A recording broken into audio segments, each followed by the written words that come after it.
નમસ્કાર. આકાશવાણી અમદાવાદ વડોદરા પ્રાદેશિક સમાચાર અનિલ પટેલ વાંચે છે. આજે અક્ષય તૃતીયાના પર્વ પ્રસંગે રાજ્યભરમાં ખેડૂતોએ પૂજાવિધિ કરીને ખેતી કાર્યનો પ્રારંભ કર્યો. બનાસકાંઠા જિલ્લાના ખેડૂતોએ પરિવાર સાથે મળીને ધરતી માતાનું પૂજન કરીને ખેતી કાર્યનો પ્રારંભ કર્યો. સુરેન્દ્રનગર જિલ્લાના લખતર તાલુકાના ખેડૂતોએ આજના શુભ દિવસે ઉગમણી દિશાએ ધરતી માતા, બળદ, ટ્રેક્ટર, હળ તેમજ ખેતીના અન્ય સાધનોની પૂજા કરીને ખેતીની શરૂઆત કરી. ડાંગ જિલ્લામાં આદિવાસીઓમાં અખાત્રીજનું અનોખું મહત્વ છે. ખાસ કરીને ખેડૂતો વસંત ગૌરાઈનું પૂજન કરે છે. જે દિવસથી ગૌરાઈ વાવી હોય તે દિવસથી ગૌરાઈ પાસે બેસીને ગૌરાઈના ગીતો ગવાય છે. અખાત્રીજના દિવસે ડાંગ જિલ્લામાં કામકાજ બંધ રહે છે. અરવલ્લી જિલ્લામાં ખેડૂતોએ ભારે ઉમંગ અને ઉત્સાહ સાથે ખેતીના ઓજારો તૈયાર કરી બળદના શિંગડા રંગી નવા પોશાક પહેરીને ખેતરતે સાગમટે હળ જોડીને ખેતીનું મુહૂર્ત કર્યું. ઇસરોલ પંથકના ભૂમિપુત્રોએ એક સાથે જ હળ જોડીને ગામ નજીકના એક મોટા ખેતરમાં જઈને ખેડ કરી નવા વર્ષનું સાગમટે મુહૂર્ત કર્યું. આ અંગે એક ખેડૂતે પોતાની પ્રતિક્રિયા આપી.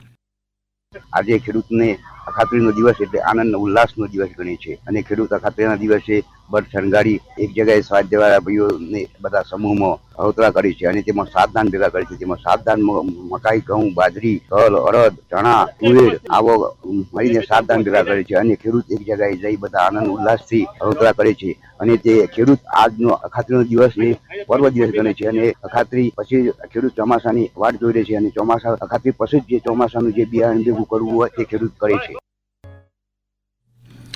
આજે પાટણ જિલ્લામાં પણ ખેડૂતો દ્વારા ખેતરમાં જઈને ધરતી માતાનું પૂજન અર્ચન કરીને ખેતીના ઓજારોને કુમકુમ તિલક અને ધૂપ દીવો કરી નવા વર્ષની ખેતીનો શુભારંભ કર્યો.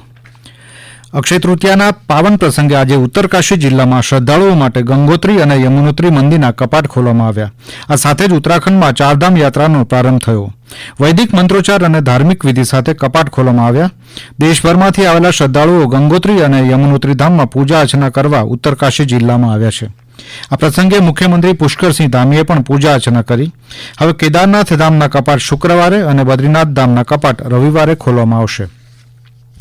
મુખ્યમંત્રી ભૂપેન્દ્ર પટેલની અધ્યક્ષતામાં ગાંધીનગરમાં આજે રાજ્ય મંત્રીમંડળની બેઠક મળી હતી. આ બેઠકમાં અમદાવાદમાં દબાણ હટાવવાની તેમજ ઘૂસણખોર બાંગ્લાદેશી નાગરિકોને પકડવા ચાલી રહેલી કામગીરી, ઉનાળા દરમિયાન પાણીના આયોજન અંગે અને ટેકાના ભાવે ચાલી રહેલી ચણા અને રાયડાની ખરીદી અંગે ચર્ચા થઈ. આ બેઠકમાં આવતીકાલે પંચમહાલના ગોધરા ખાતે ઉજવવામાં આવનાર રાજ્યના સ્થાપના દિવસના આયોજન અંગે પણ સમીક્ષા કરવામાં આવી. વન અને પર્યાવરણ મંત્રી મુળુ બેરાએ મોરબી જિલ્લાના વાંકાનેર તાલુકામાં રામપરા અભયારણ્યમાં એક વાઇલ્ડલાઇફ રેસ્ક્યુ વાન અને 18 ફોરેસ્ટ બાઇકને લીલી ઝંડી આપી પ્રસ્થાન કરાવ્યું. આ વાહનો દ્વારા રામપરા અભયારણ્યમાં સિંહોના સંવર્ધનની કામગીરીમાં સરળતા સાથે વન વિભાગના કર્મચારીઓની કાર્યક્ષમતામાં પણ વધારો થશે. આ પ્રસંગે શ્રી બેરાએ જણાવ્યું કે આંબરડી, બરડા અને ગીર સહિતના સ્થળોની જેમ રામપરા અભયારણ્યમાં પણ સફારી પાર્કની શક્યતા હોવાથી રામપરા અભયારણ્યનો તબક્કાવાર વિકાસ કરવા સરકાર વિચારણા કરશે. તેમણે જણાવ્યું કે મિસ્ટી પ્રોજેક્ટ હેઠળ ચેરનું વધુ વાવેતર થાય તે માટે બમણા લક્ષ્ય સાથે કામગીરી કરવાનું સરકારનું આયોજન છે. આયુષ્યમાન ભારત ડિજિટલ મિશન એબીડીએમ અંતર્ગત ગુજરાતે 4 કરોડ 77 લાખથી વધુ એટલે કે 70% નાગરિકોની આયુષ્યમાન ભારત હેલ્થ એકાઉન્ટ હેઠળ નોંધણી કરાવીને નોંધપાત્ર સિદ્ધિ હાંસલ કરી છે. આ સાથે પ્રધાનમંત્રીના ડિજિટલ ભારત વિઝનને સાકાર કરતા ગુજરાત આયુષ્યમાન ભારત ડિજિટલ મિશનમાં હેલ્થ રેકોર્ડ્સના ડિજિટલાઇઝેશનમાં અગ્રેસર રાજ્ય બન્યું છે. ઉલ્લેખનીય છે કે 30 એપ્રિલે આયુષ્યમાન ભારત દિવસ ઉજવવામાં આવે છે. આયુષ્યમાન ભારત હેલ્થ એકાઉન્ટ એ એક ડિજિટલ આરોગ્ય ઓળખ છે જેનો ઉદ્દેશ નાગરિકોના સ્વાસ્થ્ય રેકોર્ડને એકીકૃત કરીને તેને સુરક્ષિત અને સંગ્રહિત કરવાનો છે. અમદાવાદ બાદ હવે જૂનાગઢ શહેરના ધારાગઢ દરવાજા વિસ્તારમાં 16,000 ચોરસ મીટર વિસ્તારમાં દબાણ હટાવવાની કામગીરી હાથ ધરવામાં આવી. 100થી વધુ ગેરકાયદેસર મકાનો હટાવવામાં આવી રહ્યા છે. ડ્રોન દ્વારા ખાલી વિસ્તારનું નિરીક્ષણ કરાયા બાદ વહીવટીતંત્ર અને પોલીસ કર્મચારીઓ દ્વારા આ કામગીરી કરવામાં આવી રહી છે. જિલ્લા વહીવટીતંત્ર દ્વારા આજે સવારથી ઉપરકોટ કિલ્લાની નજીકમાં આવેલા દબાણો દૂર કરવાની કાર્યવાહી શરૂ કરવામાં આવી. 350થી વધુ પોલીસ કર્મચારીઓ અને 50 જેટલા અધિકારીઓની હાજરીમાં આ કાર્ય ચાલી રહ્યું છે.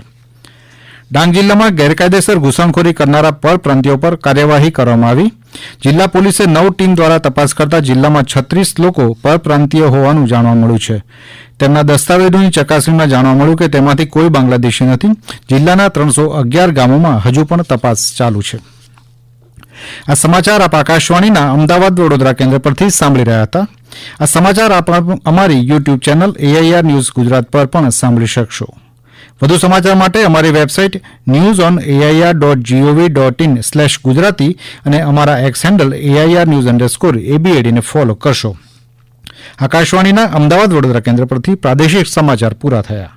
હવે પછી આપ સાંજે 7:10 પ્રાદેશિક સમાચાર સાંભળી શકશો. નમસ્કાર.